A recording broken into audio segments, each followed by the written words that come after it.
Hey guys, Cyclomania here. Figured I'd give you guys another update.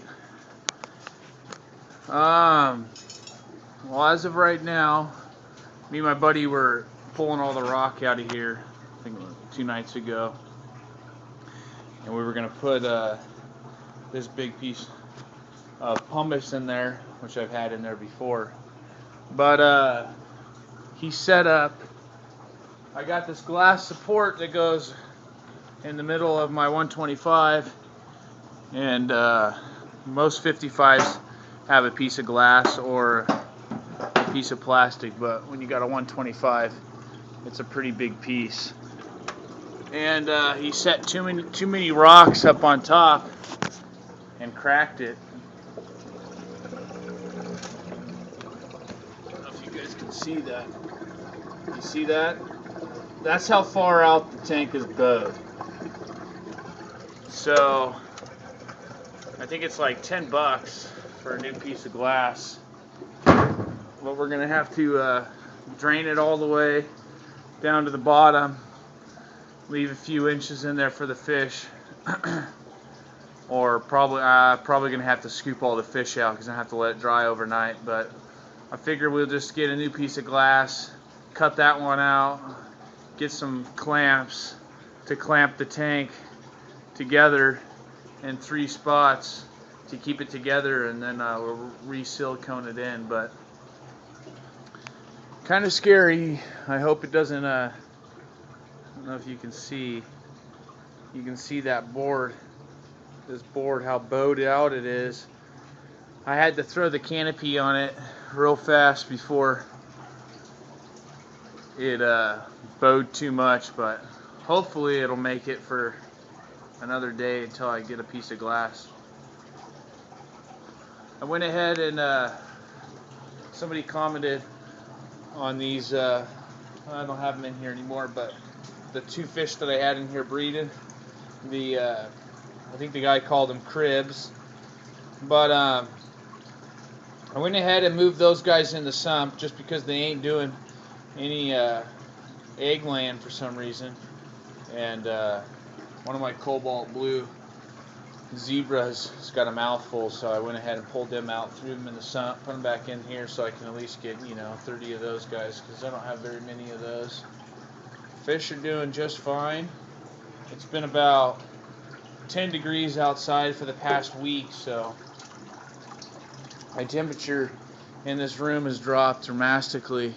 I think I came out here this morning and it was 45 degrees, but right now we're at 50, 45% humidity. And my dehumidifier froze.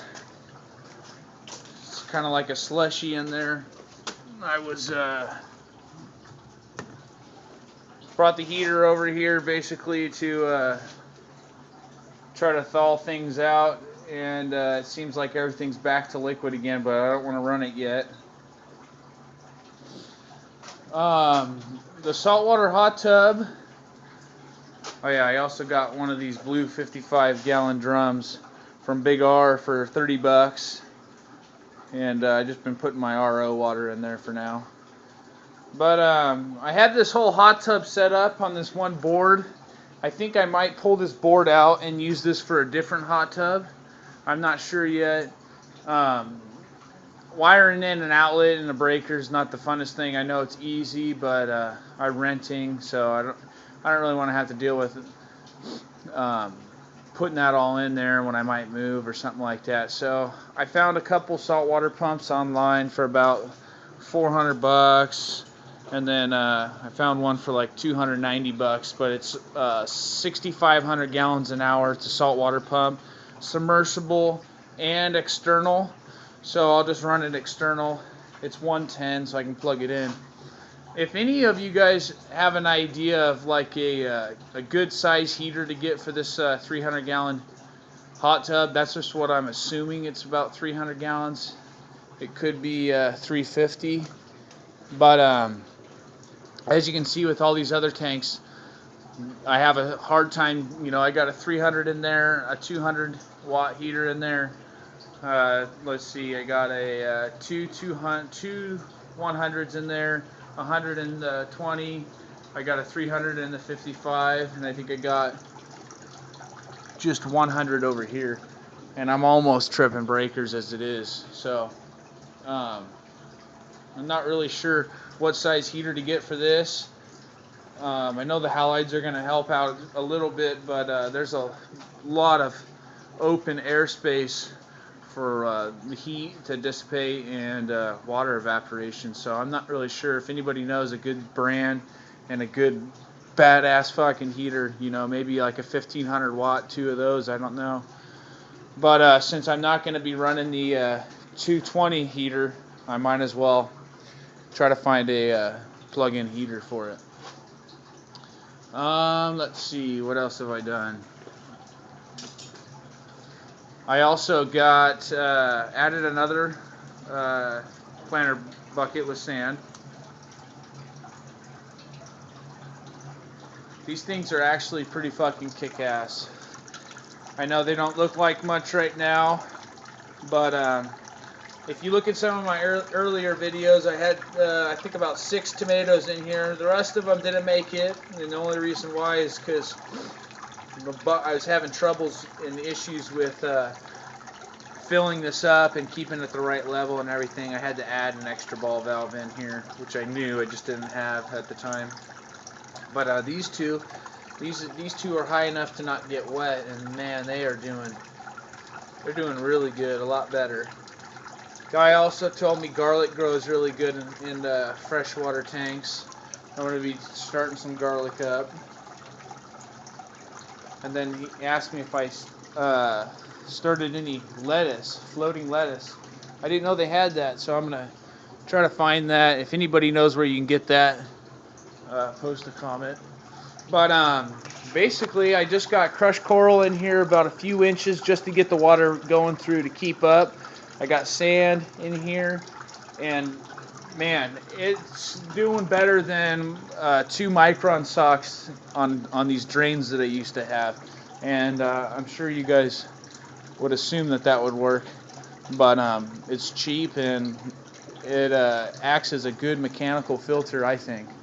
But my water has been super clear to the point where it doesn't even make sense, because I haven't done a water change out. I think it's been a couple weeks, and usually each week it progressively gets dirty, but it's progressively getting cleaner by the moment.